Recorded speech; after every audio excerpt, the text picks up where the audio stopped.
This is music, and this is an identity crisis.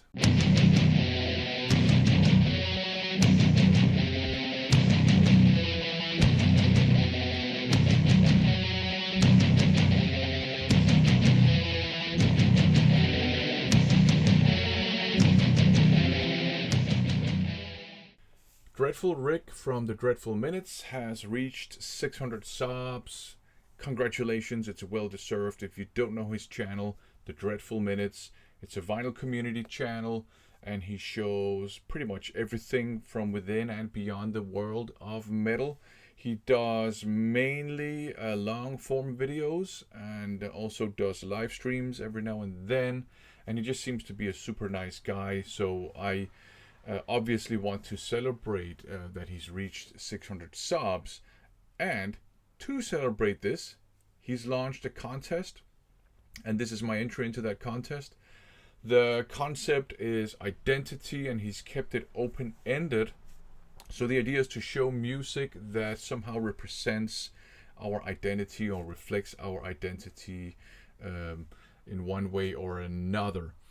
And instead of doing that, I'm going to show you some releases that have some weird connections to me, but they don't really reflect my identity or represent me in that way, with one exception. But let's get to it. Up first, here is an album I've shown a couple of times now, Invocators, Weave the Apocalypse, and the guitar player, or the lead guitar player on this one, is from my birth town, and I actually met him once. I doubt he will remember, but I think he worked at a kind of an evening school for teenagers, teaching guitar lessons or something like that, and I don't remember the circumstances under which, but at some point, one of my friends and myself found ourselves hanging out with him in a rehearsal room, and I was sitting behind the drum kit,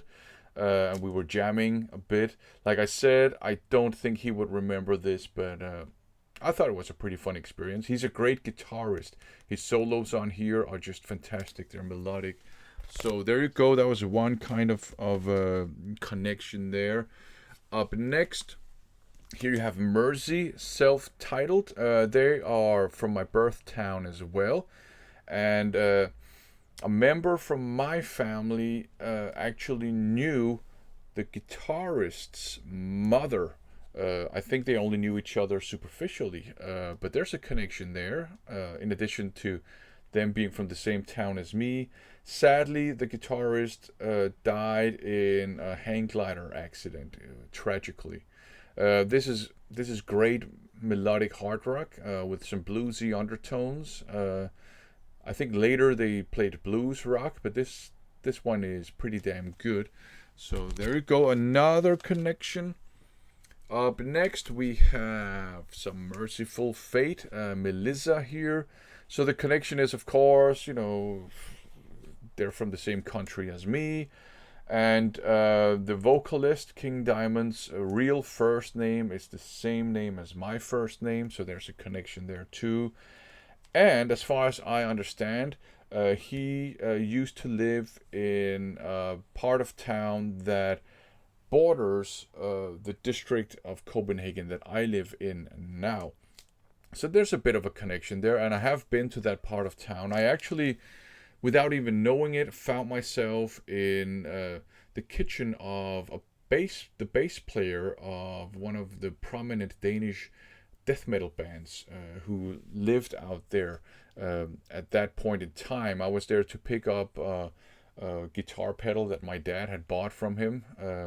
So there was that connection to that death metal band, but King Diamond used to live in that part of town too. And of course, Michael Denner owns a record shop here in Copenhagen that I haven't gone to yet, but my plan is to buy some records from him at some point, for sure. So there you go, another connection. Okay, here is yet another connection. Here's Right to Hell by Evil. On side B, there are some live songs that were recorded in a venue called Grøndal Bio. And in that building now, which is no longer a venue, there is a bicycle shop. And I actually bought a bicycle there once, and I also had a bicycle repaired there once.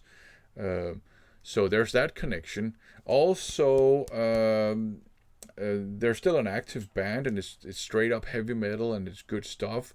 They are from the same part of town, or at least the main man is in their band from the same part of town that I live in currently. So there's a connection there. Okay, up next, this is a bit far-fetched. Zoetrope, A Life of Crime, awesome thrash, speed metal. When I was a kid, I grew up in the lower working class, and I grew up in a part of town that was kind of like low income, and a lot of the kids from my school would get into trouble all the time. I managed to stay out of trouble, but that means that while other schools go on excursion to a museum or something like that, our excursion was to the local jail. And they showed us the kitchen, and they were frying liver, and I think they did that deliberately to kind of scare us because nobody likes liver. And I was like, oh, that liver, that smells good. So I actually like eating liver. But yeah, that was kind of just a weird thing. Our excursion was to a local prison. And up last, this one is super far-fetched. It's just because I want to show this album again.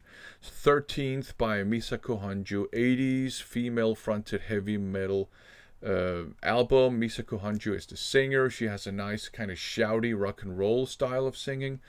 And the connection is basically Japanese musician. I've been to Japan a couple of times. I know, very far-fetched.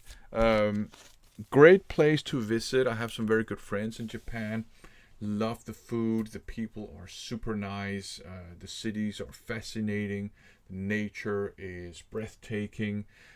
So yeah, that was far-fetched, but there's a connection. Okay.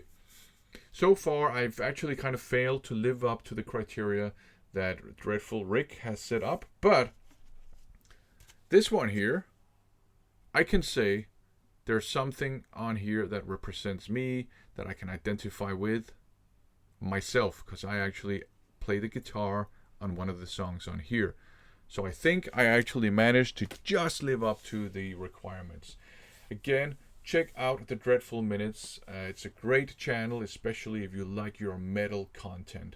And do check out and subscribe to that channel. And take part in the contest because it's kind of fun, actually. Thanks for watching.